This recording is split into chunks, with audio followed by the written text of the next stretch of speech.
A hotel maid spots a quiet glass swap. She slides a napkin warning to a powerful billionaire.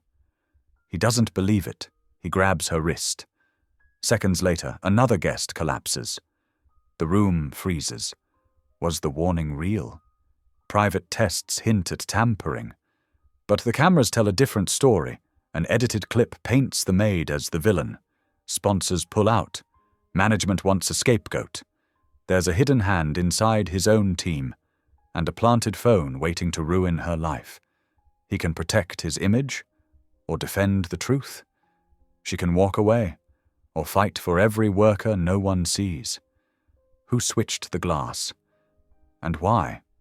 Will a maid's warning save a life, or destroy hers before the real mastermind is exposed?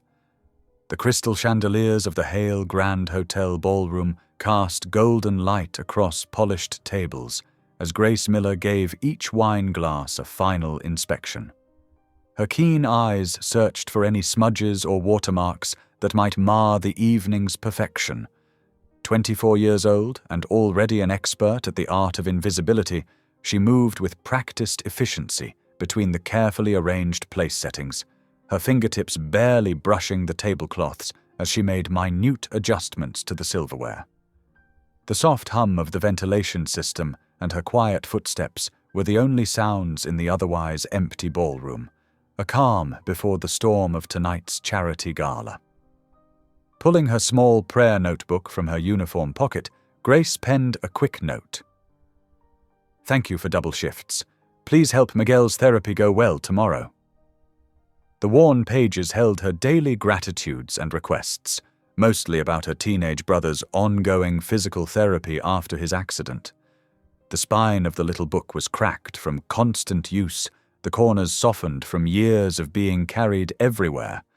The extra hours she worked meant they could afford the best care, even if it left her bone-tired most days, with dark circles under her eyes that no amount of concealer could fully hide. Just 3 more payments, she whispered to herself, straightening a fork that was barely out of alignment. Then we can cut back on the specialist's fees. The orchestra members began filtering in, their instrument cases thumping softly against chairs as they set up. Violin strings were plucked tentatively, creating sporadic notes that floated through the air. Grace tucked her notebook away and grabbed her polishing cloth, determined to finish before the first guests arrived. Her hands moved rhythmically, making the crystal sparkle under the chandeliers like miniature stars against the pristine white tablecloths. "Is the digital display functioning properly?" The deep voice carried across the room as Ethan Hale strode in, his tailored tuxedo a stark contrast to the casual clothes he usually wore in magazine photos. His confident gait and straight shoulders commanded attention without effort. At 34, the billionaire philanthropist had made headlines with his innovative food rescue program that redistributed surplus from high-end restaurants to community kitchens across the city. "Yes, sir," called back the tech crew, a young woman giving him a thumbs up from beside a massive screen. "Live updates will show donation totals and meals distributed throughout the night. The counter's set to update every 30 seconds. Ethan nodded, his manner polite, but distant as he surveyed the room, mentally checking off items from his preparation list.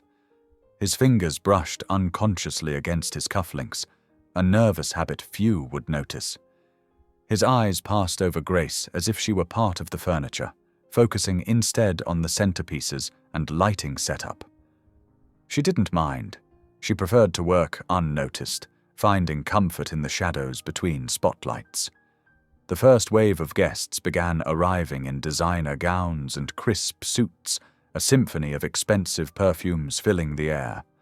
Diamond earrings caught the light, and polished shoes clicked against the marble floor.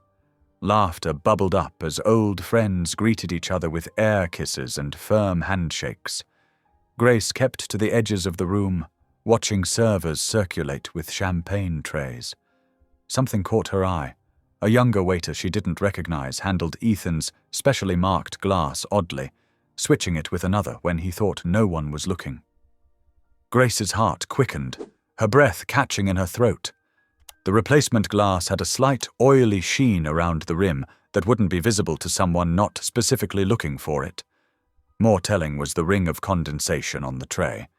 It didn't match where the glass had been sitting moments before. Her grandmother had always said God gives some people sharp eyes for a reason, and Grace had never been more grateful for her attention to detail than now. The waiter was heading toward Ethan, who was engaged in conversation with a silver-haired woman in an emerald dress. Grace couldn't shout across the room. It would cost her job instantly, and Miguel's therapy depended on her income. Her fingers trembled as she grabbed a cloth napkin and pen from a nearby service station, writing quickly, "Don't drink it. Smile and leave now." Her normally neat handwriting was shaky, but legible. Weaving through the crowd, she approached Ethan just as he reached for the suspicious glass. Her heart hammered so loudly she was certain the guests around her could hear it. She extended the folded napkin with a slight bow, trying to catch his eye meaningfully, her gaze intense and imploring. His expression shifted from surprise to wariness, eyebrows drawing together slightly. His fingers closed around her wrist, not roughly, but firmly enough to stop her from pulling away, the warmth of his hand a stark contrast to her suddenly cold skin. "Security," he called softly, maintaining a pleasant expression that didn't reach his eyes. "Please escort us both out, discreetly." Grace's stomach dropped like a stone. He thought this was some kind of scam or threat. 2 guards materialized beside them, their earpieces and subtle dark suits marking them as security. They smoothly guided them toward a service exit, their movements casual enough not to draw attention from the celebrating crowd. A commotion erupted behind them, gasps and screams punctuated by violent coughing. The orchestra abruptly stopped mid-note. "Call 911!" someone shouted, panic rising in their voice. Grace twisted to look back, catching a glimpse of a guest collapsed beside their table, face reddening as they struggled for breath, hands clutching desperately at their throat as others backed away in horror. The heavy security doors swung shut with a metallic click, muffling the chaos. In the sudden quiet of the service hallway, Grace could hear sirens approaching, their wail growing louder by the second, cutting through the night air outside the hotel. Ethan's fingers were still wrapped around her wrist as realization dawned in his eyes. They'd escaped disaster by mere seconds. His gaze met hers, confusion melting into something else entirely. Understanding. The fluorescent lights of the service corridor buzzed overhead as Grace stood with her wrist still in Ethan's grip. Security guards flanked them, their faces professionally blank, shoulders squared beneath their dark uniforms. The corridor smelled of industrial cleaner and the faint trace of kitchen spices that had drifted in from nearby. "Get me the safety kit," Ethan ordered one of the guards, his voice tight with urgency. "And find that waiter's abandoned tray, now." Within minutes, they had both glasses and a small red box marked Emergency Detection Kit that Grace knew was standard issue for all major hotels. The plastic case was worn at the edges from regular inspections. Ethan's hands were steady as he dipped test strips into each glass, but she noticed a muscle working in his jaw. A bead of sweat trickled down his temple, despite the corridor's cool air conditioning. The strips changed color almost immediately, transitioning from pale blue to an alarming bright purple. Ethan's face went pale, the color draining from his cheeks. "Nut extract and something else, some kind of enhanced alcohol. I'm severely allergic to tree nuts."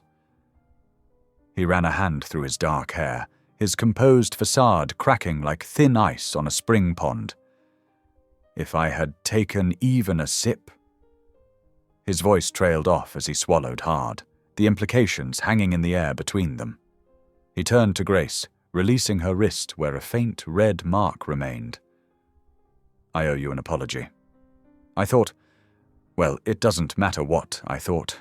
You may have saved my life. What exactly did you notice? Grace took a deep breath, her heart still racing beneath her starched uniform. 3 things seemed wrong, sir. First, the condensation ring on the tray didn't match where the glass was sitting. It had been moved, shifted about an inch to the left. Second, the waiter's lapel pin was different from our standard issue. The design was similar, but the edges were sharper, like a knockoff version. She twisted her hands together, calluses from years of hard work visible on her palms. And there was a smell. I work with cleaning supplies all day, and sometimes the polishing cloths get contaminated with other chemicals.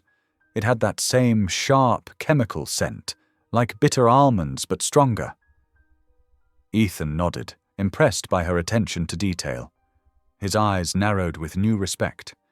He turned to his aide who had appeared in the doorway, slightly out of breath as though he'd been running. Lock down all catering access points, quietly. We don't need panic spreading through the ballroom. And get me everything you can on that waiter. Security footage, hiring records, everything. The guest who collapsed is stabilizing, the aide reported, adjusting his earpiece. Paramedics are transporting them to Metro General as a precaution. Their breathing is normal now. Hotel management is already discussing liability containment. Legal team's been contacted. Grace's shoulders tensed at the word liability. She'd seen good employees let go over much less. A spilled drink, a misplaced towel. Her stomach knotted as she thought of Miguel's therapy bills and their tiny apartment rent due next week. Miss Miller, Ethan said, reading her name tag, his voice gentler than before. I need you to return to your normal duties. Act as if nothing happened. Keep your eyes open, but don't draw attention to yourself. I promise you'll be protected. But right now, we need eyes on the floor. Someone trustworthy. Can you do that? She nodded, straightening her uniform with trembling fingers, smoothing down the lapels with practiced precision. Yes, sir, I can do that. And Miss Miller. He pulled out a business card from his wallet, the heavy cardstock embossed with the Foundation's logo, and scribbled something on the back with a silver pen. Thank you. Sincerely. Grace slipped back into the ballroom as Ethan took the stage. Crystal chandeliers sparkled overhead, casting rainbow prisms across the gathered crowd in their evening finery. The crowd quieted as he tapped the microphone, the soft thud echoing through the speakers. Friends, he began, his voice warm and steady, betraying none of the tension from moments ago. Tonight is about gratitude and community. We've had a small medical incident, but our guest is receiving excellent care. I'm thankful for the swift response of our emergency services. He raised his water glass, the light catching on the crystal. To safety, generosity, and looking out for one another. To the people who notice when something isn't right. The gala continued, though the mood had shifted like clouds passing over the sun. Guests spoke in hushed tones, glancing at the spot where the collapse had occurred, now cleaned and unmarked. The donation totals still climbed on the digital display mounted beside the stage, but the celebration felt subdued, cautious laughter replacing the earlier exuberance. Grace moved through her tasks mechanically, hyper-aware of every unfamiliar face, every abandoned glass, every staff member she didn't recognize. She collected discarded napkins, straightened table settings, and refilled water pitchers, all while watching, listening. The hours crept by, until finally, close to midnight, the last guests departed in a flurry of goodbyes and car service calls. In the quiet aftermath, she collected discarded programs and straightened chairs that stood at awkward angles.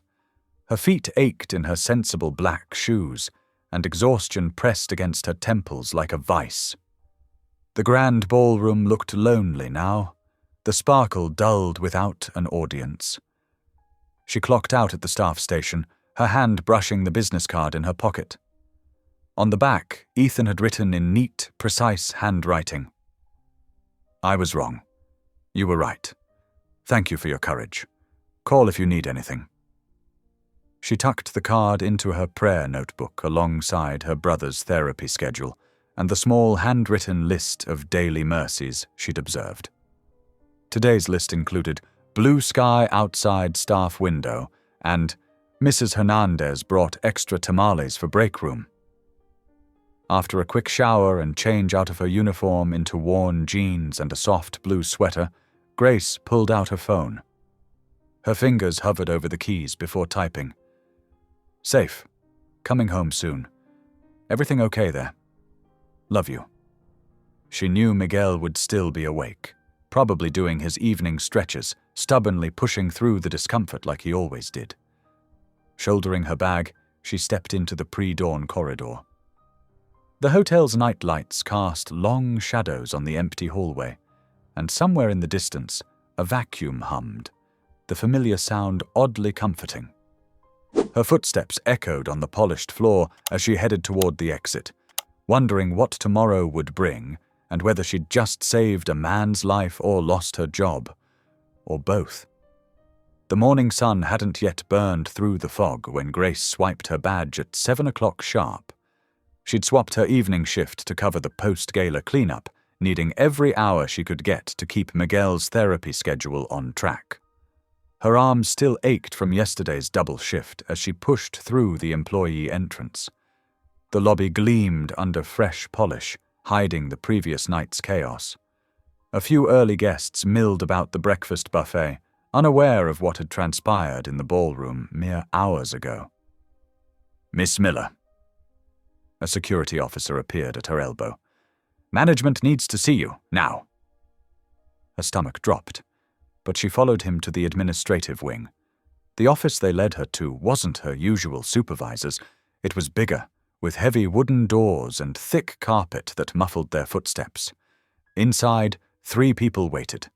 Mr. Peterson from HR, the head of security, and Ms. Warner, one of the senior managers. Their faces were carefully blank. "Please, sit down." Ms. Warner gestured to a lone chair facing their desk. Mr. Peterson cleared his throat and opened a manila folder. "We've been reviewing security footage from last night's incident." He spread several grainy photographs across the desk. "Can you explain what we're seeing here?" Grace leaned forward. The first photo showed her near the beverage prep station.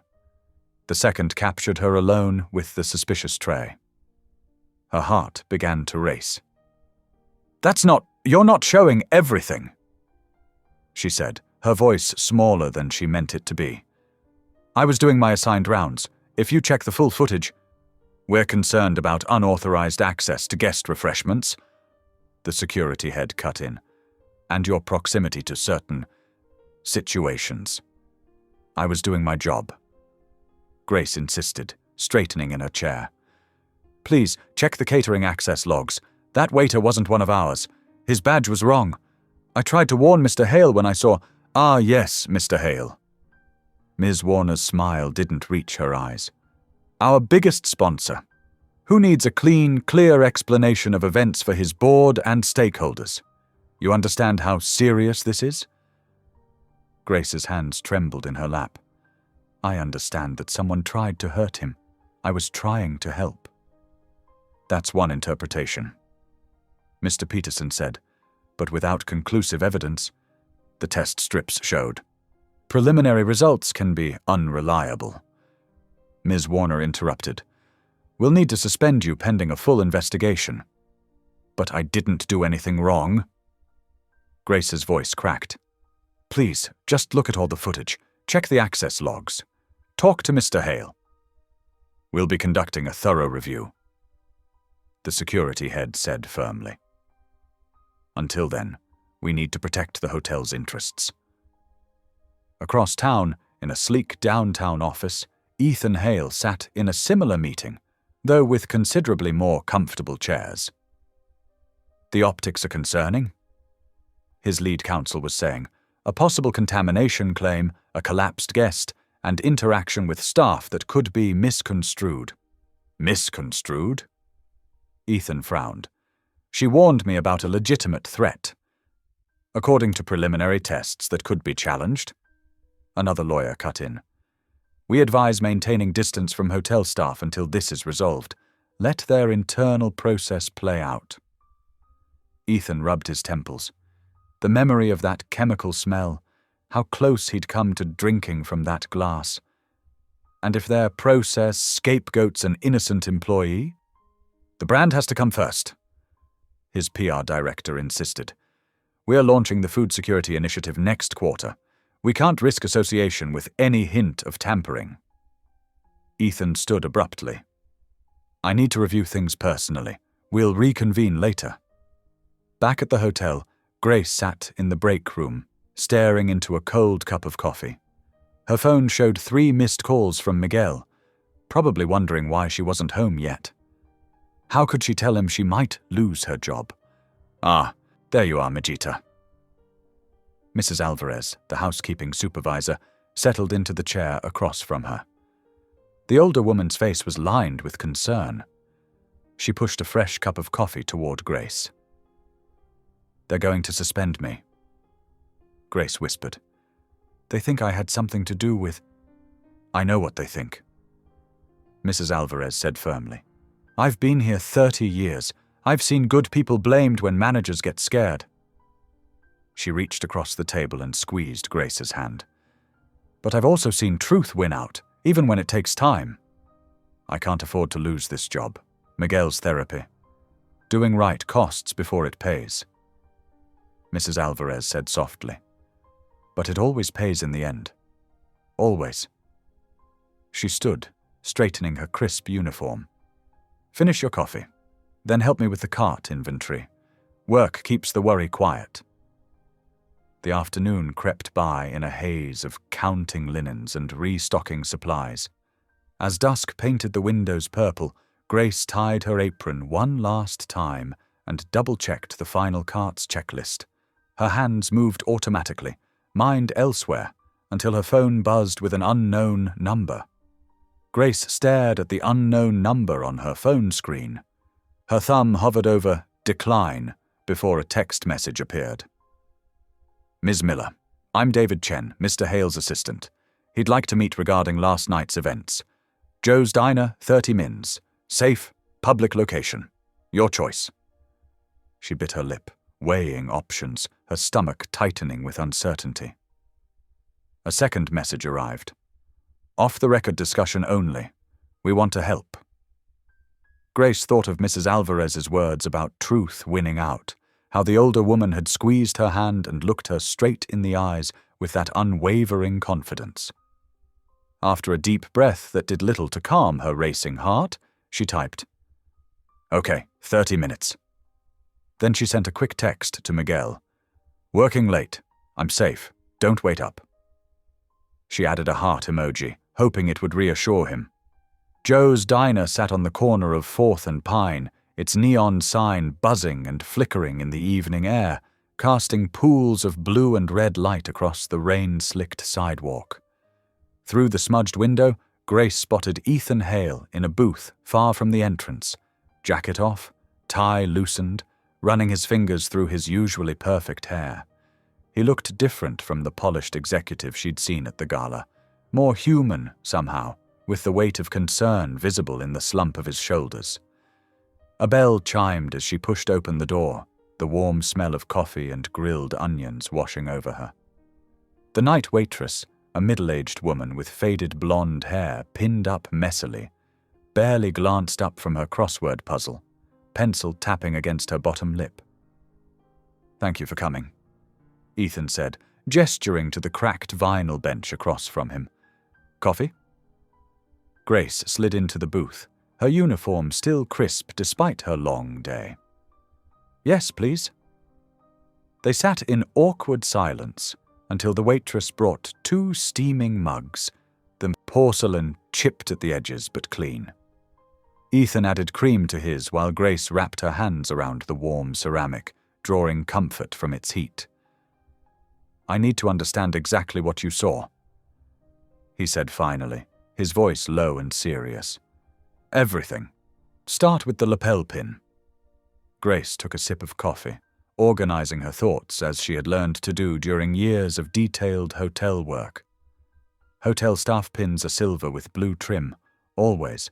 His was brass with green. Wrong shade, wrong metal, wrong everything. She pulled out her little notebook, its pages dog-eared from constant use. He stayed away from the corner by the service entrance. There's a camera there that catches faces straight on. Most staff don't even notice it's there, but he knew. Her fingers traced invisible patterns as she spoke. And the condensation ring on your glass. She sketched quickly on a napkin with the pen she always kept in her pocket. It showed the glass had been sitting somewhere else for at least 3 minutes, not where it was placed on the tray. See these overlapping circles? That's what gave it away. Ethan leaned forward, studying her diagram, his brow furrowed in concentration. You notice details others miss. I have to. One mistake in the wrong room means a guest complains, and someone's job is on the line. She shrugged, tucking a strand of hair behind her ear. Details matter when you're invisible to most people. They certainly mattered last night. He ran a hand through his hair again, leaving it slightly mussed. My board wants me to cancel tomorrow's press conference, the food rescue program announcement. They're worried about optics, about questions they can't control. Because someone tried to hurt you at a charity event? Grace asked, disbelief coloring her voice. Because they can't control the narrative. His voice held frustration as he tapped his fingers against the table. They're worried about headlines and stock prices instead of... He stopped himself. What do you want out of this, Ms. Miller? Money? A settlement? Most people would be looking for something. Grace met his gaze steadily, her brown eyes clear and unwavering. The truth, and to keep my job.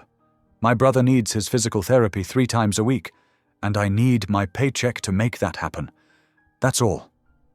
Ethan studied her for a long moment, then nodded slowly, something shifting in his expression. Okay, I think I can help with both. But we need evidence. Real evidence. Not just circumstances and coincidences that could be explained away. The hotel has everything on camera, every hallway, every service area. Yes, but they control that footage. We need more. He pulled out his phone, checking something, his face illuminated in the blue glow. Your supervisor, Riley Chen in events, right? She keeps detailed records of staff schedules, vendor access, everything. Grace nodded, hope flickering to life. She documents everything, says it keeps everyone honest, and covers her in case things go wrong. She has logs of who enters restricted areas, when badges are issued, everything. Work with her. Get copies of those logs. Who was authorized to be where, when. I'll have my security team analyze whatever surveillance they can access outside hotel property. Loading docks, street cameras, anything that might show our fake waiter coming or going. Ms. Chen will want to know why I'm asking for those records. Grace said, worrying her bottom lip between her teeth. Tell her I personally requested a review of event staffing procedures. Use my name. He wrote something on a business card and slid it across the table. My private number. Text me what you find after your morning shift tomorrow. We'll meet again to compare notes. Grace tucked the card into her notebook, handling it carefully. Why are you helping me? Your board would probably prefer you just let this go. Because you helped me. Because it's right. He smiled slightly, the first real smile she'd seen from him. And because I hate being told to look the other way when something doesn't add up. They finished their coffee in companionable silence, the diner's fluorescent lights buzzing overhead, occasional headlights sweeping across the windows as cars passed by. When Grace stood to leave, smoothing down her uniform skirt, Ethan spoke again. Be careful. Watch the details, like always. Someone was willing to go to a lot of trouble last night. I will. She paused, meeting his eyes one more time. Thank you for listening. Not everyone would have. The night air felt cooler now as Grace stepped outside, wrapping her thin jacket tighter around herself. But her heart was steadier. She had a plan. She had an ally in an unexpected place. Most importantly, she had hope. Something that had been in short supply since the moment that glass had been placed in front of Ethan Hale. A city bus rumbled past, its headlights cutting through the darkness, illuminating raindrops that had begun to fall.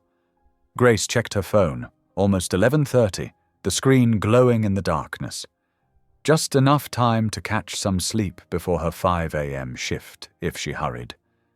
She quickened her pace, the card in her notebook feeling like a talisman against whatever tomorrow might bring.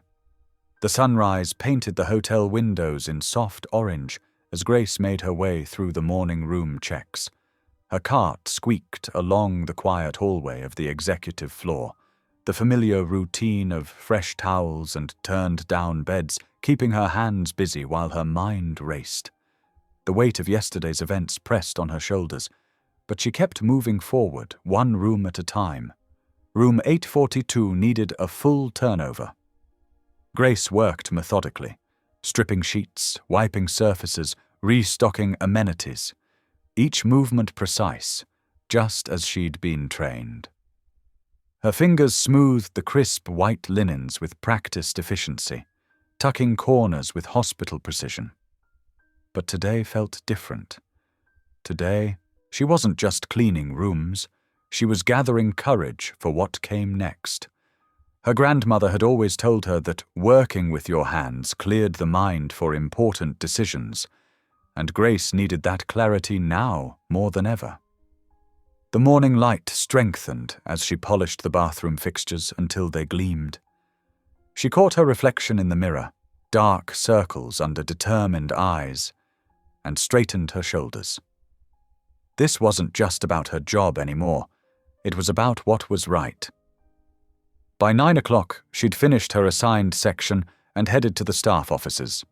The hallway seemed longer than usual, each step carrying the weight of her decision.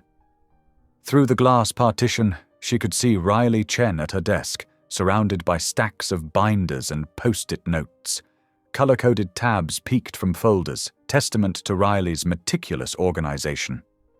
Riley jumped slightly when Grace knocked, a yellow sticky note fluttering to the floor. "Oh, good morning, Grace." Riley's smile seemed strained, her eyes darting quickly to her computer screen before looking back up. "Everything okay with the executive floor?" "Yes, all done."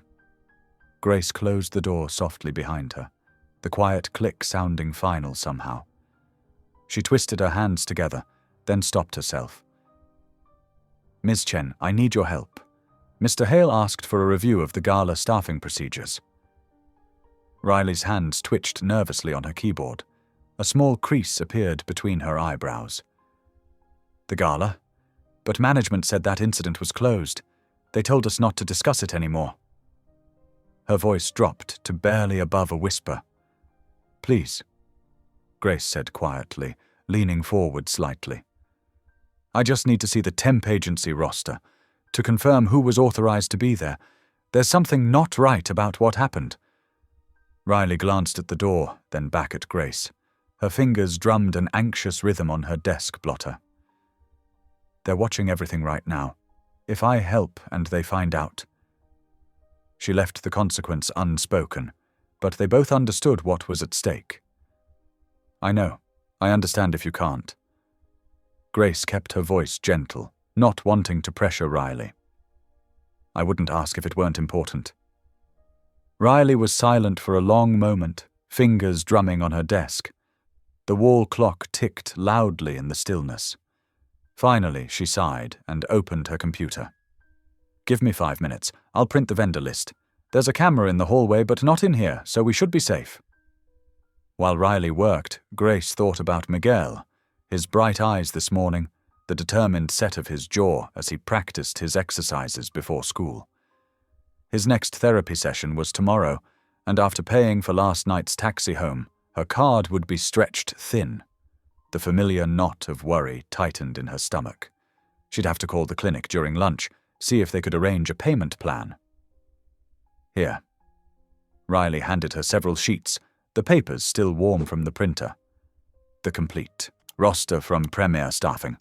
All temps who worked that night. She lowered her voice, glancing again at the closed door. Grace, be careful. Something feels off about all this. The way management shut everything down so quickly, it's not normal procedure. Thank you, Riley. I won't forget this. Grace squeezed her colleague's hand briefly. Grace spread the papers on a side table and began marking faces she remembered. The fake waiter wasn't listed, of course, but identifying who was actually supposed to be there might help narrow things down. She used a highlighter, marking names and positions, creating a mental map of that night's staffing. At noon, Grace found a quiet corner in the break room and called the clinic. The phone felt heavy in her hand as she waited through the rings. As she'd feared, her card was declined for Miguel's co-pay. Her heart sank as the receptionist delivered the news in a professionally sympathetic tone. "I can set up a payment plan," she told the receptionist, trying to keep her voice steady despite the trembling in her hands. "Please don't cancel his appointment. He's been making such good progress. The doctor said his mobility has improved 15% already." "I understand, Ms. Miller," the woman said. "Let me check with billing and see what options we have available. Hold, please." The tinny hold music filled Grace's ear as she closed her eyes and whispered a quick prayer, her notebook warm in her pocket. Her fingers traced the worn edges through the fabric, drawing strength from the familiar touch. "Just this one thing, Lord. Just let Miguel have his therapy." Across town, Ethan Hale stood in his corporate boardroom, facing down worried executives. Sunlight streamed through floor-to-ceiling windows, highlighting the tension on every face. Charts and projections glowed on the wall screen, all showing potential damage from the gala incident. "The press conference stays," he said firmly, his voice carrying to every corner of the room. "We're not backing down because someone tried to rattle us. Our mission is too important." "It's not just about the incident," his PR director argued, adjusting her glasses nervously. "The optics of a scandal could affect donations. Public perception is fragile, Ethan. We need to consider are exactly why we need to show strength." Ethan cut in, placing both palms flat on the polished table, "and spotlight the people who make our mission possible." He turned to his communications team, his mind made up. "I want frontline workers featured in today's remarks, people like the hotel staff who keep things running behind the scenes, the everyday heroes whose work makes a difference." His assistant nodded, making notes while several board members exchanged worried glances. Ethan knew they thought he was taking a risk, but some risks were worth taking. The image of Grace's determined face flashed in his mind. Some people were worth standing up for. Back at the hotel, Grace's phone rang at 3:00, vibrating against the cart she was pushing down the hallway. She quickly stepped into an alcove to answer. It was the clinic. "Ms. Miller, I wanted to let you know that Miguel's therapy session is confirmed for tomorrow. A benefactor has covered this week's treatment and provided a small buffer for future sessions." Grace's hand trembled so much she had to lean against the wall. "A benefactor? I don't understand." "They wish to remain anonymous," the receptionist explained warmly. "But they specifically asked that Miguel's therapy continue without interruption. Is there anything else you need?" "No, thank you," Grace whispered, blinking back tears. She ended the call and pressed the phone to her heart, overwhelmed by the unexpected blessing. That evening, she sat with Miguel at their small kitchen table, watching him tackle his homework. The lamplight caught the determination in his face as he worked through math problems. The apartment was small but warm, filled with photos of the two of them and their grandmother. "Guess what? Therapy's back on schedule." She couldn't keep the smile from her voice. Miguel's face lit up, his pencil freezing mid-equation. Really? How'd you manage that? I thought you said money was tight this month. Someone helped us out. Anonymous donation. She reached across to ruffle his hair, something he usually protested but allowed tonight. No way! Miguel grinned, eyes wide with amazement. Like a real-life superhero or something? That's so cool! Grace thought of Ethan Hale in that diner booth, his quiet, "because it's right," still echoing in her memory. She suspected he was behind this too, but couldn't prove it. Didn't want to prove it, maybe. Some gifts were better left wrapped in mystery. Yeah, something like that. She smiled and opened her notebook, the pages soft from years of use.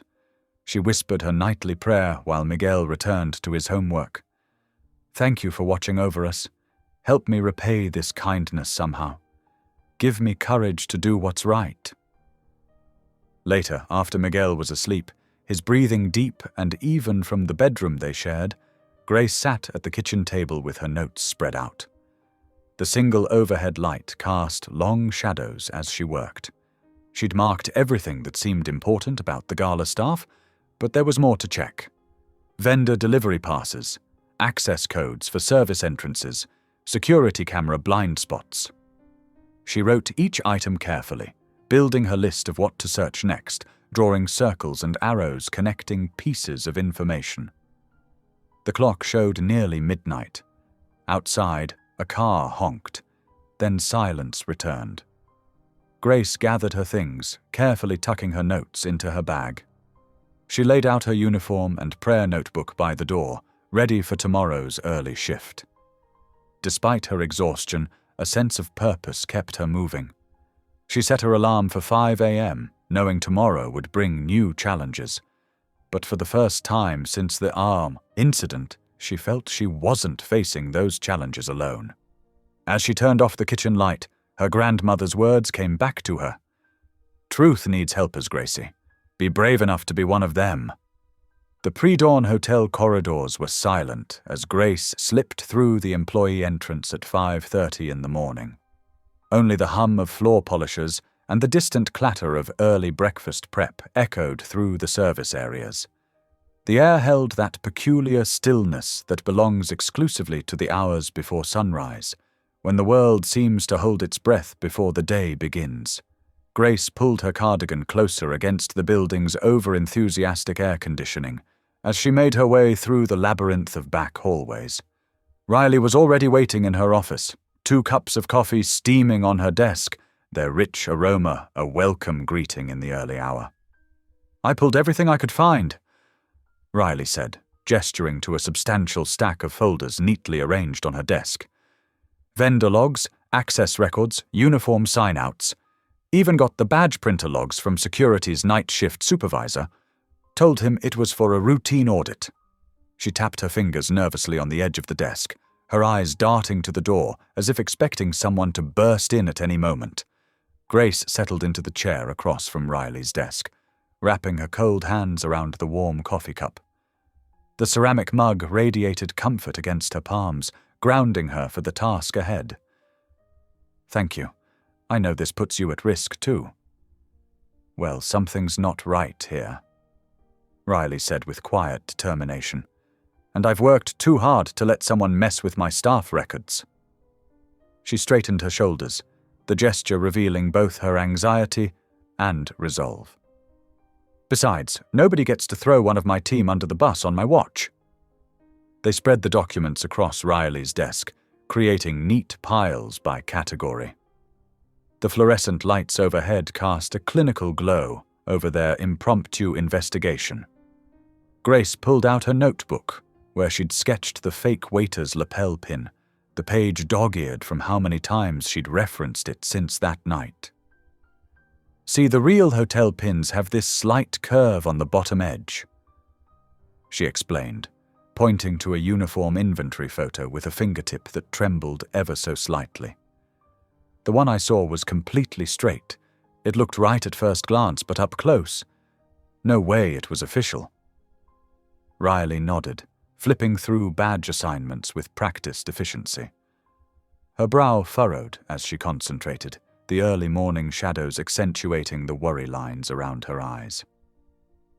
Okay, let's match staff positions to their access levels that night. If someone was where they shouldn't be, we'll find them. For the next hour, they cross-referenced everything: delivery schedules, vendor credentials, uniform checkouts, and security logs. The only sounds were the rustle of paper, occasional sips of coffee, and the scratch of Grace's pens, as she made notes. Outside the window, dawn slowly painted the sky in soft pinks and oranges, but neither woman noticed. Grace's eyes were starting to blur from strain when Riley suddenly sat up straight, her posture alerting Grace before her words did. "Wait, look at this badge number." She pointed to an entry in the day pass log, her fingernail underlining a sequence of characters. "All our temporary credentials start with TD for temporary duty, then the date code. But this one starts with VX. I've never seen that prefix before." Grace leaned in closer, squinting at the tiny print. The coffee in her stomach turned acidic with unease. Could it be a typo? Maybe whoever entered it just made a mistake. No. Riley opened another file, her movements quick and certain now that they'd found something concrete. The badge printer logs show it was generated at 4:12 p.m. that afternoon, but... She frowned, her expression deepening into concern. "It says it came from tablet station 3. We only have 2 badge printing stations." Could someone have brought in another printer? Grace asked, her mind racing through possibilities. They'd need admin access to link it to our system. Riley typed rapidly on her keyboard, her fingers flying over the keys with purpose. The screen's blue light reflected in her glasses as she delved deeper. There was a network disruption around that time, just a few minutes. Usually happens during system updates, but we didn't have any scheduled. Grace felt a chill crawl up her spine, making the tiny hairs on her arms stand on end. Someone used the glitch as cover. Yeah, but who knew enough about our systems to... Riley stopped mid-sentence, her face going pale as realization dawned. "Oh, what is it?" Grace leaned forward, her heart hammering against her ribs. Riley opened her email, scrolling frantically to find something specific. Her fingers moved with the urgency of someone who's just connected crucial dots. 3 weeks ago, Mr. Barrett, the COO from Mr. Hale's company, he was pushing hard about our temp staffing contract, said we needed to streamline for efficiency. She laughed humorlessly, the sound brittle in the quiet office. He was really interested in our security protocols, asked all these detailed questions about badge access and staff verification. I thought he was just being thorough, but now... Across town, Ethan stood in his office, reviewing his press conference notes one final time. Sunlight streamed through the floor-to-ceiling windows, illuminating the sleek, modern furniture and the troubled expression on his face. His phone buzzed on the desk, another message from the board urging him to reconsider. The screen lit up with their warnings about brand damage and premature statements. He ignored it, setting the phone face down with a decisive motion. "Sir?" His head of security knocked on the door, his bulky frame filling the doorway. "About that footage you wanted? Come in. James, what did you find?" Ethan set down his notes, giving his full attention to the matter at hand. "The hotel gave HR everything except the kitchen corridor camera, said it was a technical issue." James's tone made it clear what he thought of that explanation. "But..." He smiled slightly, a glimmer of satisfaction in his eyes. "I had our team pull the raw feed directly from their backup server. Should have it decoded within the hour. Their IT security isn't as tight as they think." Ethan nodded, relief evident in the slight loosening of his shoulders. "Good. Have it sent to my private server, not the company network. I don't want any chance of it being altered or disappearing." "Yes, sir, and..." James hesitated, shifting his weight. Mr. Barrett asked about the press conference again. Suggested having security concerns might be reason to postpone. He was quite insistent, actually. The press conference stands. Ethan's voice was firm, brooking no argument. He straightened his tie with a practiced motion. We're not hiding from this. Grace deserves better than that. Back at the hotel, Grace and Riley had compiled their findings into a careful timeline, sticky notes and highlighted sections creating a visual map of discrepancies: the badge anomaly, the network glitch, the pushed vendor contract, all pieces of a puzzle that was starting to form a troubling picture. We should tell someone, Grace said quietly, her voice barely above a whisper. She twisted the corner of her notebook, a nervous habit from childhood. Riley shook her head, glancing at the clock on the wall. Not yet. Let's wait until after the press conference at noon. See what Mr. Hale says first. She gathered the papers into a folder, tapping the edges to align them perfectly. I'll lock these in my cabinet. We'll regroup after lunch and go through the badge logs again, see what else we can find. I have a feeling we've just scratched the surface. Grace nodded, standing to leave. Her legs felt stiff from sitting so long, her mind even more so from the implications of what they'd discovered. Riley, thank you for believing me. Most people would have just... She trailed off, unable to find words for what this support meant to her. Hey, I've worked hotels for 15 years. Riley offered a small smile, the kind that acknowledges life's difficulties but refuses to be beaten by them. You learn to trust your people when they say something's wrong. And you, Grace, you've got the best eyes in this place. The morning passed in a blur of routine tasks, rooms to clean, carts to stock, linens to change. Grace moved through her duties mechanically, her mind elsewhere as her hands performed the familiar motions. Every few minutes she checked her watch, counting down to noon.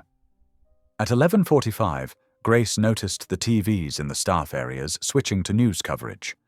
In the break room, a small crowd of employees had already gathered, murmuring among themselves. A podium stood ready.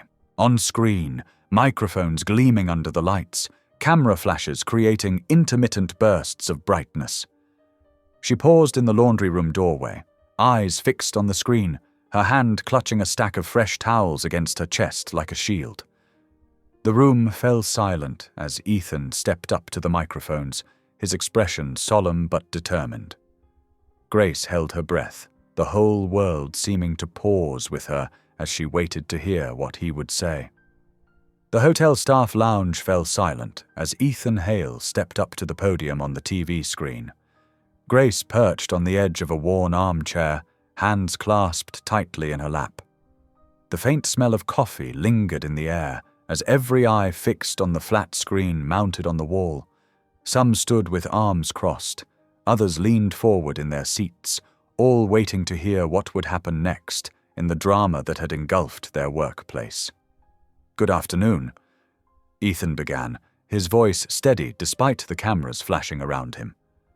Many of you expected me to cancel today's announcement about expanding our food rescue initiative.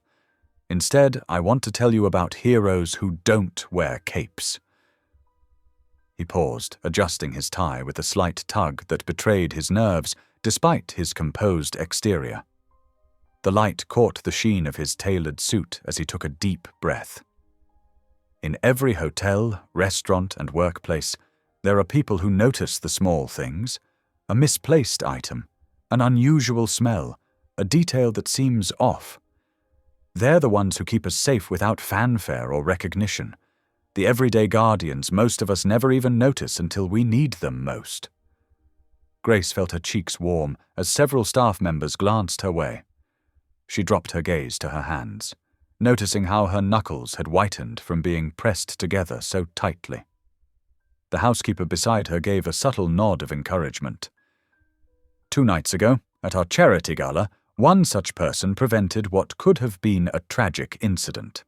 They spotted something wrong and acted quickly, putting others first despite personal risk. Ethan's gaze seemed to pierce through the camera, as if he could see right into their staff lounge. That's why today we're not just expanding our food rescue program, we're doubling it. Because when people show courage, we must answer with commitment. When someone stands up for what's right, we need to stand beside them. The announcement continued with specific details about new distribution centers and partnerships, Ethan's analytical mind clearly organizing the logistics with precision and care. On a smaller screen in the corner, a donation tracker kept rising, each ping representing another contribution. The numbers climbed higher with every minute, 50,000, 75,000, crossing 100,000 as staff members exchanged surprised glances. Riley squeezed Grace's shoulder, her fingers warm against Grace's uniform.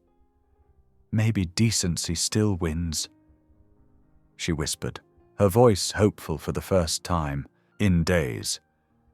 "Maybe good people can make a difference after all." After the press conference, the mood in the hotel lifted noticeably. Staff walked with lighter steps, shoulders straighter, smiles coming more easily. Even guests seemed to pick up on the positive energy, responding with warmer greetings and extra thank yous. Grace returned to her regular duties, methodically checking off tasks on her clipboard. Fresh towels in room 312, the cotton soft between her fingers as she arranged them perfectly on the rack. Extra pillows for the Martinez family in 420, fluffed just right for their toddler who needed special support. Fresh flowers for the lobby arrangements, each stem trimmed at exactly the right angle. Her phone buzzed once against her hip, a message from Miguel. "Saw the news, that guy rocks. Maybe there's hope after all." She smiled, tucking the phone away as she counted linens, the familiar routine grounding her after days of uncertainty. She pictured Miguel at physical therapy, probably telling everyone about his sister who'd made the news, his face bright with pride, despite the effort of his exercises. At 3:30 she met Riley in the break room. The afternoon sun slanted through high windows, creating golden rectangles on the worn linoleum floor as they sipped coffee from paper cups. The gentle hum of the vending machine provided a soothing backdrop to their conversation. "I printed those security stills," Riley said quietly, glancing toward the door to make sure they were alone. She tapped her tablet case where papers were hidden. "We can compare them with the roster photos after dinner service, around 8. The office will be quiet then, and Johnson will be doing his rounds on the opposite side of the building." Grace nodded, warming her hands on her cup. "I'll be done with my evening rounds by 7:45. No one will question me being near the back offices then." "Perfect." Riley checked her watch, the face scratched from years of practical use. "I need to get back. Vendor delivery coming in with those special linens for the conference tomorrow. But Grace?" She paused at the door, her expression softening. "You did good. Whatever happens next, remember that.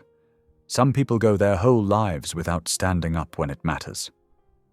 The afternoon drifted by in a peaceful rhythm, each task flowing into the next like a familiar dance. Grace helped an elderly guest find his reading glasses. They'd slipped between the cushions of an armchair, nearly invisible against the patterned fabric. Guided a lost child back to her parents by the pool, the little girl's hand warm and trusting in hers, and restocked the coffee station near the business center, arranging the creamers in neat rows that somehow made people smile. Around 5:30 she noticed the lobby lights beginning to warm, creating that magical twilight atmosphere hotels specialized in, when day softened into evening, and everything felt just a bit more enchanted. The overhead chandeliers dimmed automatically, while the accent lighting along the walls brightened, casting a golden glow that made everyone look their best. She adjusted a rose in the main floral arrangement, making sure its bloom faced the entrance perfectly, its velvety petals catching the light just so. Her phone showed 6:10. Time for her dinner break, Then the photo comparison with Riley. Grace tucked her cleaning supplies into their proper places and straightened her uniform, smoothing down the creases and adjusting her name tag so it sat perfectly level on her pocket. The gentle fountain in the lobby burbled soothingly as she headed toward the staff office, the water catching light and scattering it like diamonds. In the restaurant, dishes clinked as the dinner service began, the soft murmur of conversation and occasional laugh creating a pleasant backdrop. A young couple emerged from the elevator, dressed up for a night out, their happiness infectious as they walked hand in hand towards the front doors, whispering to each other and smiling. Grace touched her pocket where her prayer notebook rested, feeling the familiar outline beneath her fingers, grateful for how things were turning out.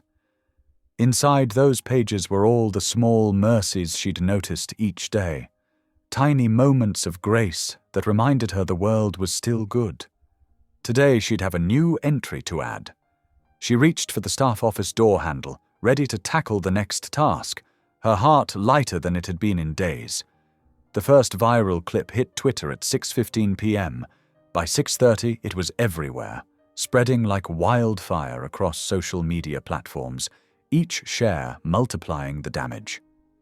Grace's phone buzzed incessantly with notifications as she reached the staff office, the hallway seeming longer than usual, each step heavier than the last. Inside, Riley stood frozen in front of her computer screen, face pale as paper, eyes wide with disbelief.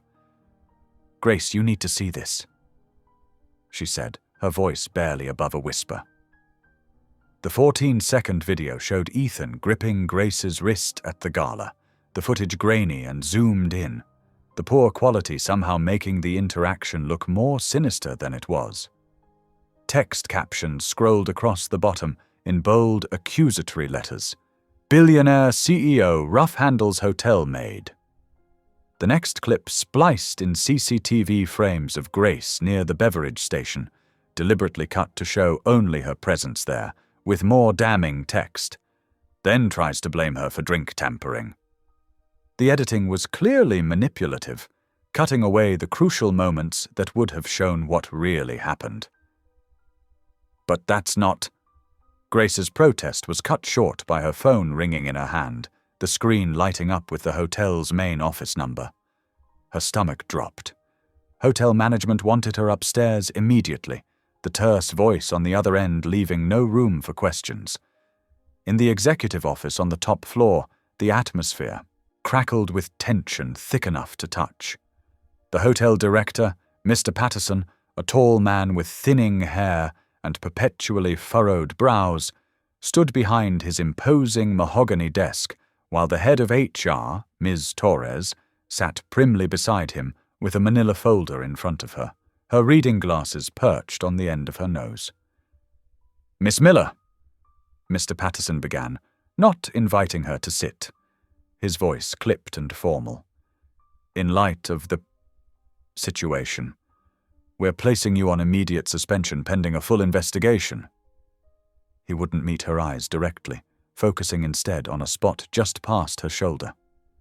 The words hit Grace like ice water, shocking and numbing all at once. "But I didn't do anything wrong," Grace said, her voice small but steady, hands clasped tightly in front of her to hide their trembling. "The full footage would show what really happened. I was trying to help. Please turn in your badge." Ms. Torres interrupted, extending her manicured hand across the desk, her expression professionally neutral, but somehow cold. Grace's fingers trembled as she unpinned her name tag, the simple action feeling devastatingly final. The plastic felt warm from being worn all day, familiar after countless shifts of honest work serving others with care. The small rectangular badge represented not just a job, but her livelihood, her brother's therapy, their rent. Tears pressed against her eyes, but she refused to let them fall. She wouldn't give them that satisfaction. "We'll contact you when we've completed our review," Mr. Patterson said, already turning to his computer, dismissing her presence as efficiently as he'd dismissed her explanation. In the hallway outside, Riley waited, leaning against the wall with her arms crossed tightly over her chest. "This isn't right," she whispered fiercely when Grace emerged, falling into step beside her. "I'm still going through those badge logs. Something's fishy about who accessed which areas. We'll find proof, Grace, I promise." Grace managed a wobbly smile, touched by her colleague's loyalty. "Thank you, Riley. Be careful, okay? I don't want you getting in trouble too." She squeezed Riley's arm, the small gesture conveying her gratitude and concern. Across town, Ethan's office buzzed with crisis energy, the modern glass and steel surroundings a stark contrast to the hotel's traditional decor. His PR team huddled around a sleek conference table, laptops open to social media dashboards showing growing outrage. The metrics were climbing by the minute, hashtags multiplying. 3 major sponsors had already emailed to say they were pausing to review their commitments to upcoming foundation events. "We've drafted a statement," his communications director said, sliding a paper across the polished table surface. "It expresses regret for any misunderstanding while maintaining appropriate distance from unqualified staff opinions. It suggests we're taking the matter seriously without admitting any wrongdoing." Ethan read it once, his jaw tightening with each carefully crafted, responsibility-dodging sentence, then deliberately ripped it in half. "No." The torn paper lay between them like a gauntlet. "Sir, with respect," the director began, alarmed by this departure from protocol. "I said no." He stood, pacing to the floor-to-ceiling window that overlooked the city lights beginning to twinkle in the dusk. "Find out who leaked that footage and who edited it. I want to know who had access to those CCTV files and why they only used certain frames. Something doesn't add up." "The optics," another team member started nervously. "The optics?" Ethan turned, voice sharp as he faced the room. "Someone tried to poison guests at my event. A staff member spotted it and saved lives. Now they're being punished for doing the right thing. Those are the only optics I care about." His hands curled into fists at his sides, his normally reserved demeanor giving way to genuine anger. The bus ride home felt endless, each stop and start jarring Grace's already fragile composure. She pressed her forehead against the cool window, watching city lights blur past through eyes heavy with unshed tears. Her phone kept buzzing with messages from concerned co-workers and news alerts about Galagate, as social media had dubbed it. Unable to face more of it, she turned it off, plunging herself into a momentary bubble of silence. Miguel was doing homework at the kitchen table when she walked in, textbooks spread out around him, his brow furrowed in concentration. One look at her face, and he knew something was wrong, his expression immediately shifting to concern. "Sis, what happened?" She explained as gently as she could, sitting beside him and choosing her words carefully, watching his expression shift from confusion to anger to worry. His pencil tapped nervously against his notebook as she spoke. "But what about therapy?" he asked quietly, his young face suddenly looking much older, shoulders slumping under the weight of adult concerns. "Don't worry about that," Grace said, forcing brightness into her voice that she didn't feel, reaching out to ruffle his hair affectionately. "I'll figure something out. We always do, right? God has always provided." She gave him a wink that took enormous effort. After Miguel went to bed, his bedroom door closed with a soft click. Grace sat at their small kitchen table with her prayer notebook. The lamp cast a warm circle of light in the otherwise dark apartment. The notebook's pages were worn soft from daily use, filled with her neat handwriting. Prayers for strength, for guidance, for Miguel's healing, for enough hours to make rent. A chronicle of needs and gratitude spanning years of quiet faith. She picked up her pen, hesitated, then wrote in steady letters despite her inner turmoil. "Lord, hold the line when I can't." She closed the book gently, letting her hand rest on its worn cover for a moment. In their tiny bathroom, she washed her, uniform by hand in the sink, the familiar motions soothing her frayed nerves. The grey fabric dripped onto the white tile as she hung it carefully over the shower rod, smoothing out wrinkles with practiced hands. Even suspended, she'd keep it ready. Hope required preparation. Her phone screen showed 12:15 a.m. when she finally set it on the nightstand, plugging it in to charge. Social media was still churning with opinions and outrage about the incident, but Grace had stopped reading hours ago. She closed her eyes, exhausted down to her bones, but clinging to what she knew was true. The sound of traffic drifted up from the street below, a city lullaby she'd grown used to over the years. Somewhere out there, Riley was still searching records, poring over data that might clear her name. Somewhere, Ethan was pushing back against pressure to throw her under the bus, standing on principle when convenience would be easier. And here, in this moment, Grace chose to believe that truth would find its way to light. It always did, eventually. She pulled her thin blanket up to her chin and let out a long breath, releasing the day's tensions into the quiet darkness. Tomorrow would bring what it brought. For now, she needed rest, and trusted that even in this confusion, there was a purpose she couldn't yet see. Morning sunlight streamed through the glass walls of Hale Enterprises headquarters as Ethan strode toward Cole Barrett's corner office. His footsteps echoed against marble floors, each step fueled by growing suspicion. Cole rose from behind his mahogany desk, face arranged in perfect concern. "Ethan, I was just about to call. This situation is spiraling." "Is it?" Ethan remained standing. "Funny how that clip got edited just right to paint the worst picture." "A regrettable leak." Cole shook his head. "But maybe a wake-up call about managing our public image." He slid a document across the desk. "Legal drafted a settlement statement. Clean, professional. Shows we're taking control of the narrative." Ethan picked up the papers, scanning lines that made his jaw clench. Retract previous statements regarding unverified heroic actions by hotel staff, and distance operations from unauthorized security interventions. Sign now, we'll release by noon." Cole said smoothly, "Get ahead of the damage."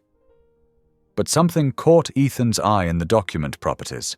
The draft history showed preparation dates, from Cole's office, that preceded the viral clip by 2 days.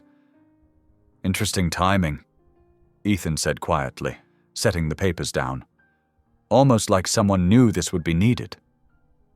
Cole's smile flickered. "Standard crisis prep. You know how it goes." "Do I?" Ethan stepped back. "I think I need to review this with my personal counsel first. The board won't like delays. The board doesn't run my company yet." Ethan walked out, leaving the unsigned papers on Cole's desk. Across town, Grace stood in the hotel's basement laundry room, the familiar hum of dryers providing background noise as she held out her locker key to Mrs. Alvarez. "Mija," the older woman said softly, "don't let them make you disappear." "I don't know what else to do," Grace admitted. "Miguel's therapy, the rent." Mrs. Alvarez pressed something into Grace's palm, a small wooden rosary, worn smooth by years of prayers. "My mother gave me this when I first came to this country. It reminded me, we bend, but we don't break."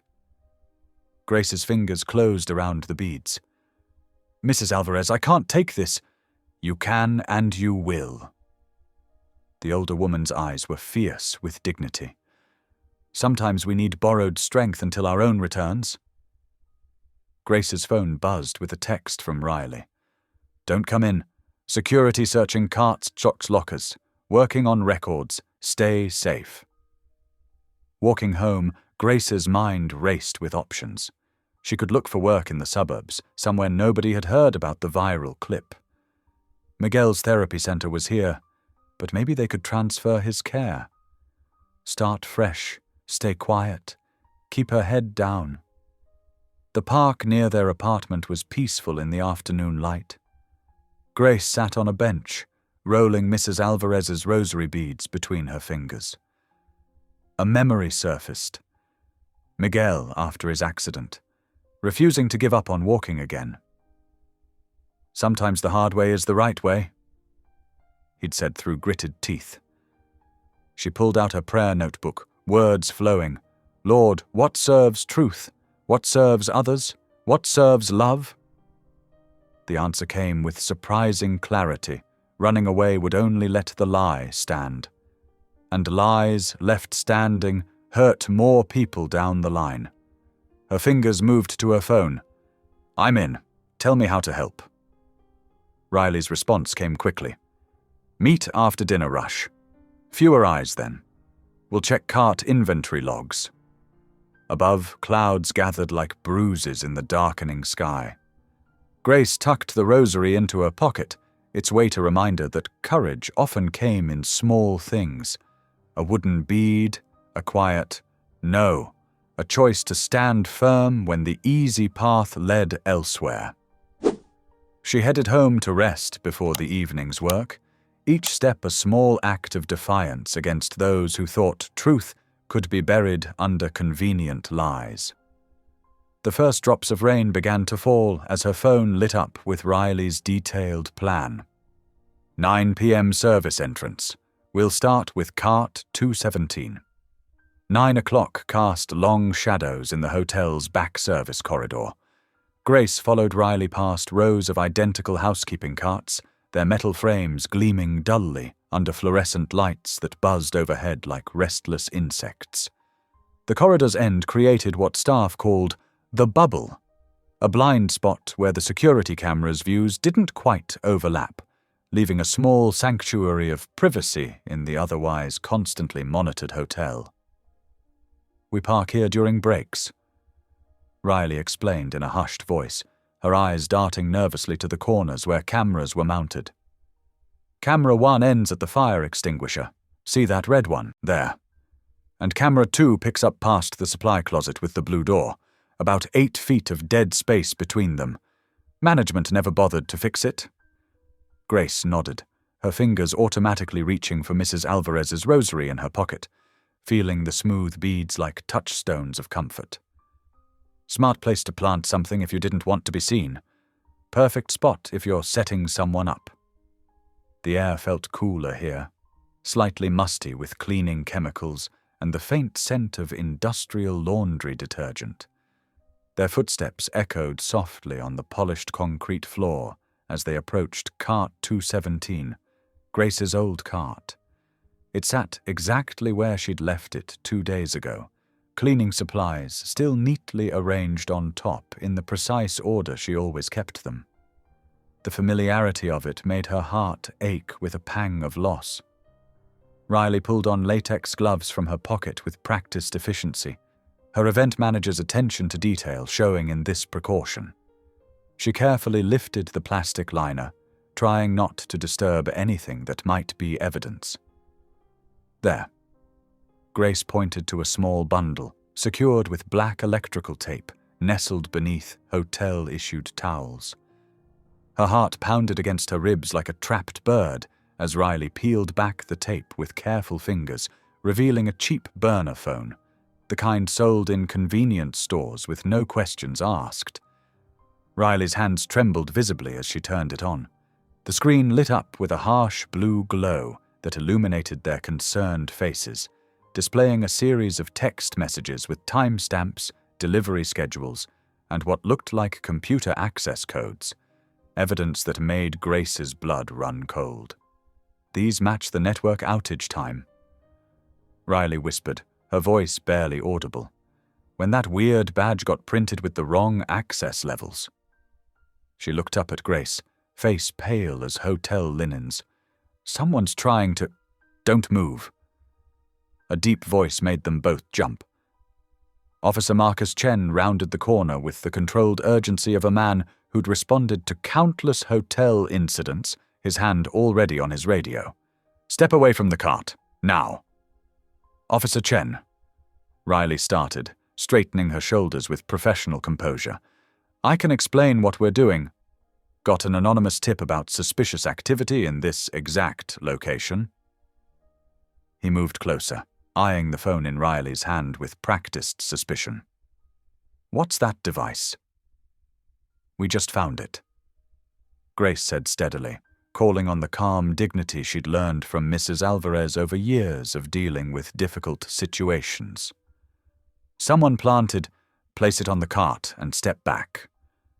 His tone left no room for argument, carrying the weight of authority and procedure. Both of you. Riley set the phone down gently, speaking quickly as she backed away. Officer Grace has been suspended from her position. She couldn't have accessed this cart without someone letting her in, which I did under supervision. We were investigating. I need you to stop talking right now. He keyed his radio, the static crackle cutting through Riley's explanation.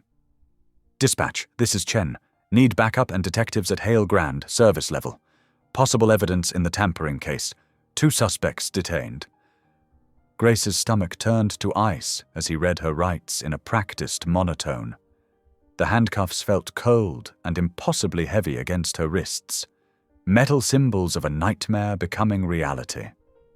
Riley kept trying to explain about the suspension, about supervised access, her words coming faster as panic set in, but Chen just repeated, "Tell it to the detectives," with the patience of someone who'd heard every excuse in the book.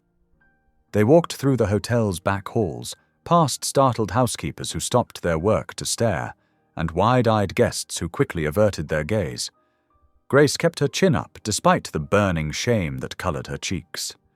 She thought of Miguel waiting at home, probably doing his evening therapy exercises, of Mrs. Alvarez's rosary beads pressing against her fingers, of all the small prayers for strength she'd written in her pocket notebook, each one a tiny lifeline in this storm. The night air hit her face with a shocking chill as they emerged into the parking lot. Red and blue lights from police cruisers painted everything in harsh, pulsing colors that made her slightly dizzy. A small crowd had gathered near the hotel entrance. She glimpsed phones recording the scene, heads shaking in judgment, whispers spreading like wildfire. Someone she recognized from housekeeping covered their mouth in shock. "Watch your head," Chen said, not unkindly, as he helped her duck into the back seat of the patrol car, his practiced professionalism showing a glimmer of humanity. The door closed with a final sounding click that seemed to seal her fate.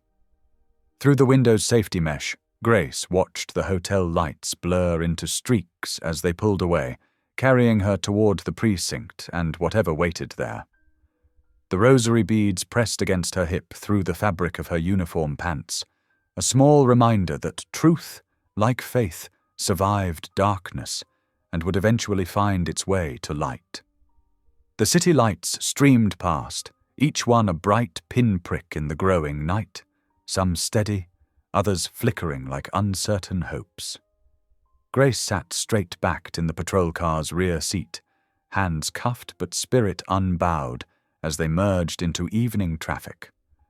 She fixed her gaze on the road ahead, silently reciting the prayers her grandmother had taught her, finding strength in words that had comforted generations before her. The holding cell's fluorescent lights buzzed overhead, casting harsh shadows across the concrete floor. Grace sat on the narrow metal bench, her back against the cool wall. Without her pocket notebook, she closed her eyes and whispered each prayer from memory, using them to anchor her thoughts. "Thank you for the small mercies," she murmured, remembering Mrs. Alvarez's rosary they'd let her keep after processing. The beads clicked softly between her fingers. "Help me hold on to every detail." She replayed the gala night again, the condensation ring on the glass, the fake waiter's movements, the chemical smell she recognized. Each detail had to be perfect for her statement. The cell's clock ticked past 2 in the morning. Across town in his office, Ethan paced before a wall of screens, His security team huddled around computers, faces lit by monitor glow as they worked to recover the kitchen corridor footage. "How bad is the corruption?" Ethan asked, rubbing his tired eyes. Sarah, his head of security, shook her head. First attempt failed. The file structure's intact, but the video data's scrambled, like someone knew exactly how to damage it without making it obvious. Ethan's private line buzzed. Riley's number flashed on the screen. "Ms. Chen?" He stepped into the hallway. "Are you all right?" "No." Riley's voice shook. "But I need to tell you something. Before they transferred the hallway feeds for optimization, I made a backup, on a thumb drive." Ethan's pulse quickened. "You have the original?" "Yes, but Mr. Hale, if I lose my job—" She trailed off. "You have my word," he said firmly. "Full legal protection. My team will handle it." They arranged a meeting spot, a coffee shop parking lot just opening for early breakfast prep. Riley arrived at 4:30, hands deep in her coat pockets, scanning the dark lot nervously. Sarah met her by the dumpsters, away from cameras. "Ms. Chen, Mr. Hale sent me." Riley pulled out a small black drive. "Everything's here. The original feeds, uncut. Please." Her voice cracked. "Please make it count." Back at the precinct, Grace dozed fitfully on the hard bench. A text notification jolted her awake. The guard had left her phone on airplane mode, a small kindness. The message was from Miguel. "Sis had a bad dream. Woke up thinking about you. I know you're innocent. Say the word and I'll camp outside with a sign until they listen. Love you." Grace pressed her hand to her mouth, fighting tears. She typed back quickly. "Love you too, pequeño. Stay home, stay strong. Truth will come." Dawn began creeping over the city skyline. In Ethan's office, his team huddled around Sarah's workstation as she carefully extracted the video files. "Starting file recovery now," Sarah reported. "The format's clean. No corruption here." Ethan watched the progress bar inch forward. 65%, 72%, 78%. Outside, delivery trucks rumbled to life. Coffee shops flipped their signs to "Open." Morning news anchors cleared their throats as cameras warmed up. Breaking developments in the Hale Grand Hotel case. They would soon report. Sources say new evidence may shed light. The status bar crept past 80% as the city stirred awake, unaware that truth was slowly loading, bite by bite, in a quiet office above the streets. The restored footage played in stark clarity on the wall-mounted screen.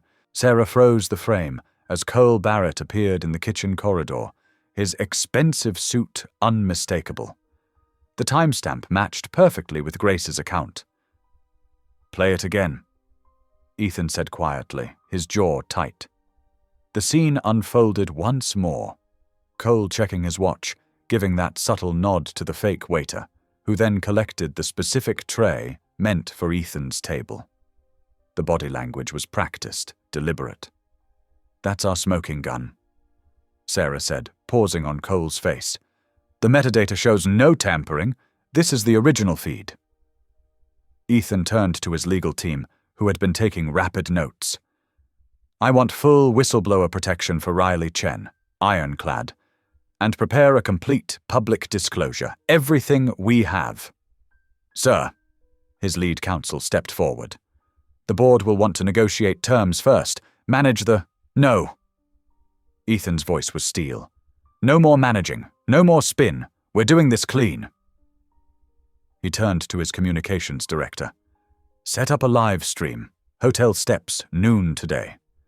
And get police liaison on coordinating the footage chain of custody.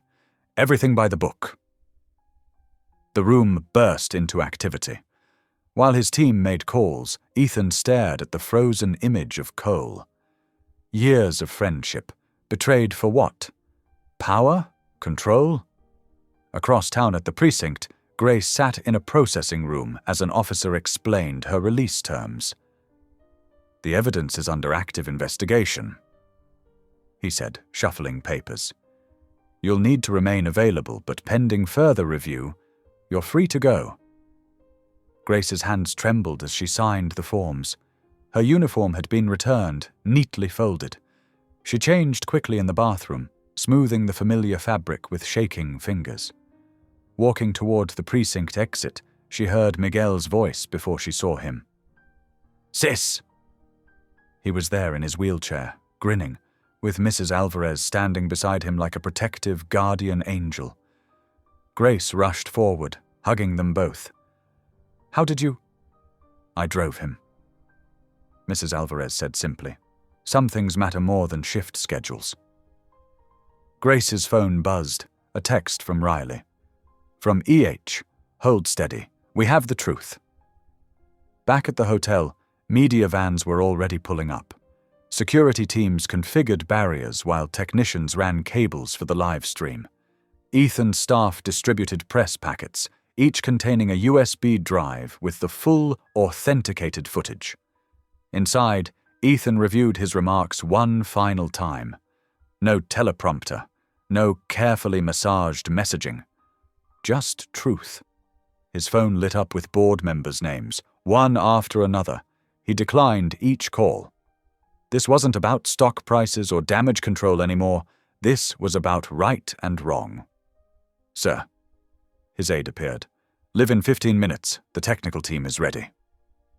Ethan nodded, tucking the master hard drive into his jacket pocket. Its weight felt like justice. Outside, the morning sun climbed higher as cameras assembled on the hotel steps. Reporters checked microphones, photographers adjusted lenses. The city hummed around them, unaware that truth was about to break like a wave. A technician gestured Ethan to the podium at 11:45 a.m. The red lights on the cameras blinked to life as she raised her hand. 10, 9, 8. Ethan gripped the hard drive, feeling its edges press against his palm. 7 years building this company. 7 years of trust from employees like Grace. Some things were worth any cost to protect. 3, 2, 1. At precisely noon, Ethan Hale stood before the sea of cameras on the hotel steps. The spring sun cast harsh shadows across his face as he gripped the podium, his expression resolute. "Good afternoon. 3 days ago at our annual charity gala, I made a serious error in judgment that needs to be addressed." His voice carried clearly through the microphones. "When Grace Miller, a dedicated member of our hotel staff, tried to warn me about a tampered drink, I misread her intentions and grabbed her wrist. I was wrong." Murmurs rippled through the crowd. Ethan continued, his tone steady. Ms. Miller noticed details that others missed. An unauthorized waiter, signs of tampering, and a chemical residue that could have caused severe harm. Instead of listening, I treated her with suspicion. For that, I owe her a public apology. He paused, looking directly into the main camera. "Grace, I am deeply sorry. Your quick thinking and courage likely prevented serious harm that night." The live chat sidebar on the stream exploded with supportive comments. Grace Miller started trending within minutes. What many don't know is that a drink from that same tray later caused a guest to collapse. Testing revealed dangerous substances that could have triggered severe allergic reactions. Ethan's voice hardened. This was no accident. He nodded to his technical team. The large screen behind him flickered to life, showing the restored security footage. This is the unedited kitchen corridor feed from that night. Watch carefully. The video played in crystal clarity. Cole Barrett appeared, checking his watch. The subtle nod to the temp waiter, the careful selection of the tray. Gasps arose from the assembled reporters. Cameras clicked rapidly. This footage was initially corrupted during transfer. Thanks to diligent staff members who preserved the original feed, we now have proof of coordination in this attempt to cause harm. Ethan's shoulders squared. I've been pressured to sign statements distancing ourselves from our frontline workers and retracting praise for their vigilance. I refuse. These dedicated employees are the backbone of our operation, and I stand firmly with them. Comments flooded the live stream. Finally, someone standing up for workers. Grace Miller is a hero. Truth comes out. I am formally filing complaints against the temporary staffing vendor involved and requesting a full board review of internal misconduct. Our employees deserve better. Our guests deserve better. Police detectives watching. The stream immediately began coordinating with their units. Within 45 minutes, based on the preserved badge logs, they located the fake waiter at a downtown apartment complex. As Ethan continued taking questions, updates filtered through the crowd. The suspect was in custody. His phone contained messages linking him directly to the burner phone planted in Grace's cart. "Will Cole Barrett face charges?" a reporter called out. "That's for law enforcement to determine," Ethan replied firmly. "Our focus now is on protecting our employees and restoring trust." The comment feed scrolled faster than eyes could track. "Justice for Grace. Protect whistleblowers. Real leadership means admitting mistakes." Early afternoon sun glinted off the hotel windows as Ethan wrapped up the live stream. Integrity isn't a marketing strategy. It's a choice we make every day, in small moments and large ones. Thank you. The crowd buzzed with excitement as cameras lowered and reporters rushed to file their stories. Support messages for Grace continued pouring in across social media platforms. Ethan turned to his attorney, his expression determined. "Next, protect our people," he said quietly, then headed inside to face what would surely be a contentious board call. The mahogany-paneled boardroom crackled with tension as members filed in for the emergency session. Smartphones buzzed incessantly with news alerts about Ethan's live stream revelation. "The evidence is irrefutable," said the board chair, her voice tight. "Mr. Barrett's actions have exposed this company to significant liability." After 30 minutes of heated discussion, they voted 11-1 to suspend Cole Barrett pending a full investigation. Cole sat stone-faced as security escorted him from the building, his access badges deactivated. Across town, Riley Chen sat in Ethan's counsel's office, hands wrapped around a paper cup of cooling coffee. The lawyer explained the whistleblower protections being put in place. "You're legally protected from any form of retaliation," he assured her. "Your job is secure and will need your continued cooperation as this investigation unfolds." Riley's shoulders relaxed for the first time in days. "Thank you. I couldn't let them blame Grace." Meanwhile, the hotel lobby hummed with activity as local news crews gathered. The general manager, Thomas Walsh, stood near the front desk, tugging at his tie. Public pressure had mounted swiftly after Ethan's revelation, with Doge Justice for Grace trending nationwide. Grace arrived wearing a simple blue dress, her prayer notebook clutched close. Mrs. Alvarez stood beside her, ramrod straight in her pressed uniform, radiating quiet dignity. "Ms. Miller," Walsh began, cameras rolling. "On behalf of the Hale Grand Hotel, I want to extend our sincerest apologies for the way you were treated. We are offering immediate reinstatement with full back pay and benefits." Grace's eyes glistened, but her voice remained steady. "Thank you. I accept." Mrs. Alvarez squeezed her hand, pride evident in her warm smile. "Doing right costs before it pays," she whispered, echoing her earlier words. "But it always pays in the end." Phones throughout the lobby pinged with breaking news notifications. Major sponsors who had paused their support were publicly recommitting to Ethan's food rescue program. Several announced increased donations, citing the importance of corporate integrity and worker protection. "The Wellness Foundation is doubling our commitment," one CEO tweeted. "Real change happens when we support those brave enough to speak up." As the media circus began to disperse, Ethan appeared quietly in the lobby. He'd removed his tie, looking more approachable in his shirt sleeves. "I've arranged a car to take you home," he said softly to Grace, Mrs. Alvarez, and Miguel, who had arrived to support his sister. "You've all had more than enough cameras for one day." A sleek black sedan waited at the side entrance, away from the remaining press. As they prepared to leave, Grace turned to Ethan. "About the clinic bill you covered for Miguel."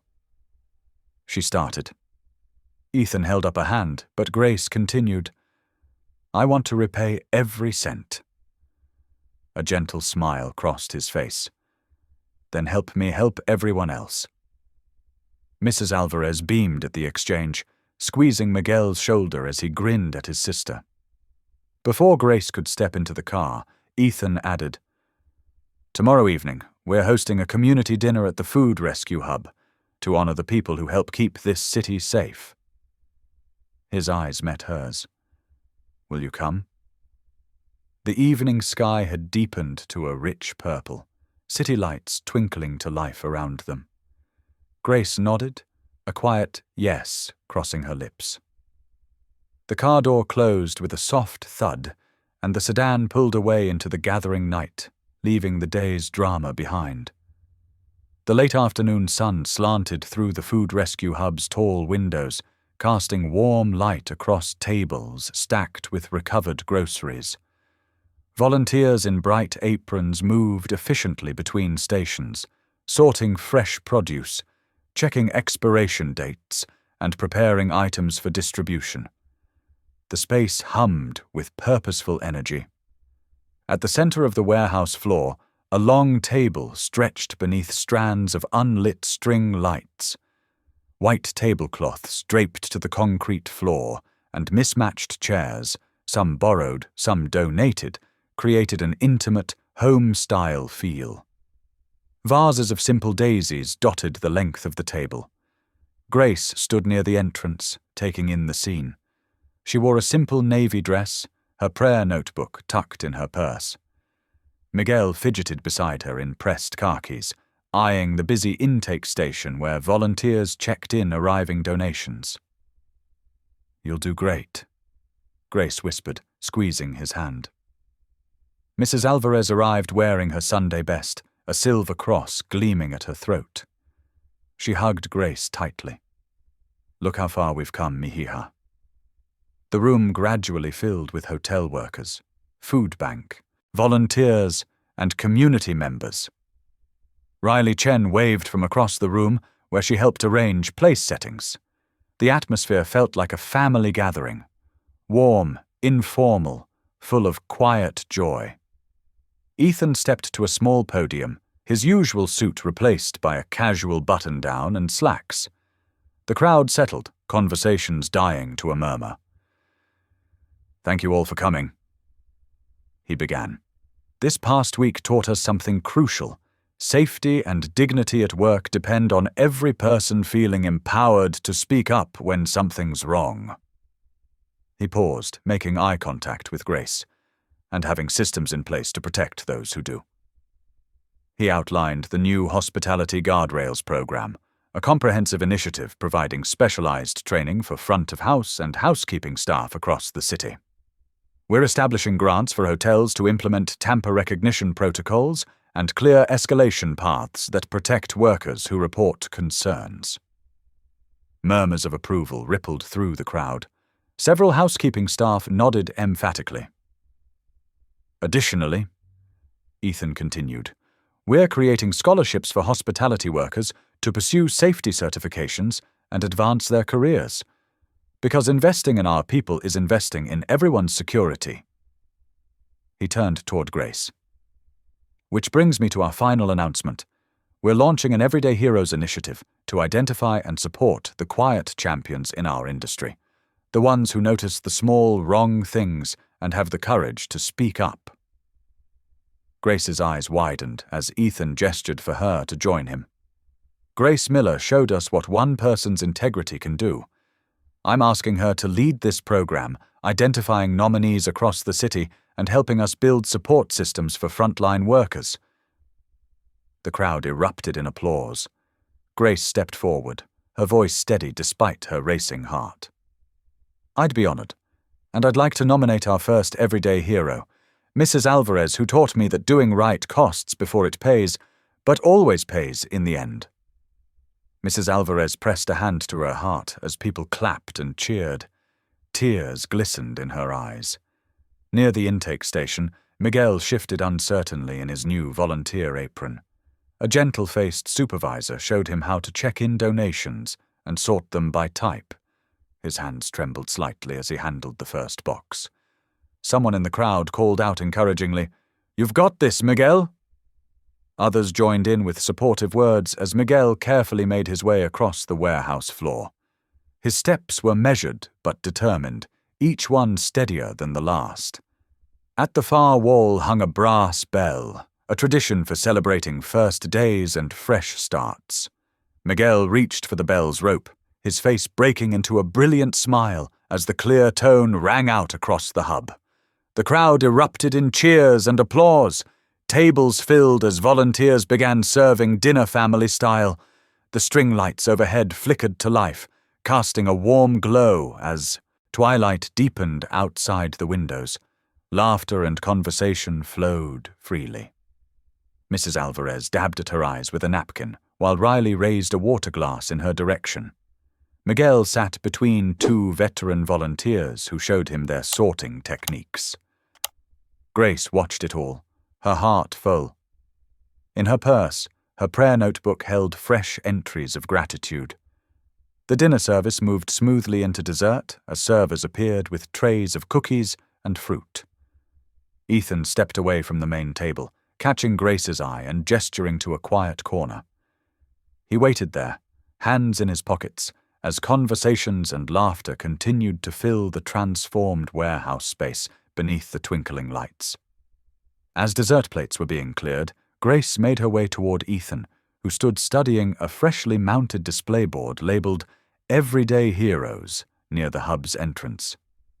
The board was still empty except for a single photo of Mrs. Alvarez, smiling with quiet dignity in her housekeeping uniform. Grace pulled an envelope from her purse, her fingers tracing its edge. "I wanted to give you this," she said, extending it to him.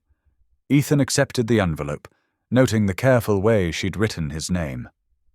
Inside, he found a receipt from Miguel's physical therapy clinic and a personal check matching the exact amount he'd covered. Beneath it lay a handwritten note.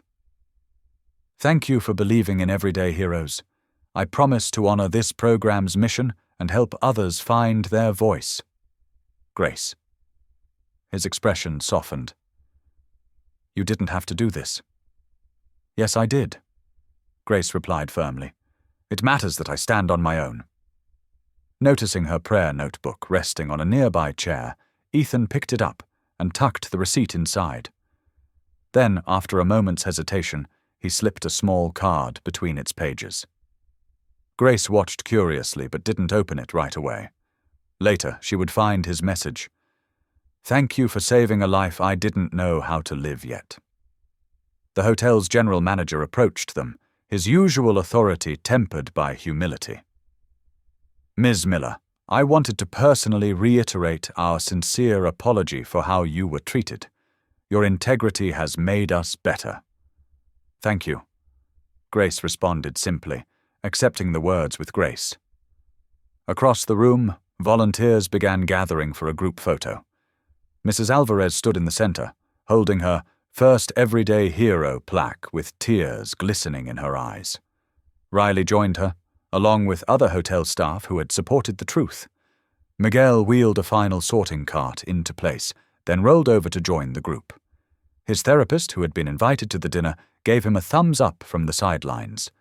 Ethan raised his water glass, waiting for the room to quiet. "To courage," he declared. "That starts small and refuses to stay quiet." "To courage," the crowd echoed, lifting their cups in response. As the evening wound down, Grace collected her notebook and purse, while Miguel said goodbye to his new volunteer friends. The warehouse hummed with the sounds of cleanup and lingering conversations. "Ready for tomorrow?" Miguel asked as they headed for the exit, his gait steady after a successful evening of light work. Grace nodded, already mentally preparing for her first day leading the Everyday Heroes initiative. Just need to schedule your next therapy session first thing. Back to our regular Tuesday spot? He asked hopefully. Even better, they're adding a Saturday option too. Grace replied, holding the door as Miguel navigated through. The city stretched before them, streetlights casting warm pools on the sidewalk. Grace pulled out her phone, quickly typing a message to Riley. "See you at training at 9 a.m. The response came immediately. Wouldn't miss it. They walked toward the bus stop, brother and sister, under a sky full of stars. The night air carried the promise of new beginnings, and the city hummed steady around them.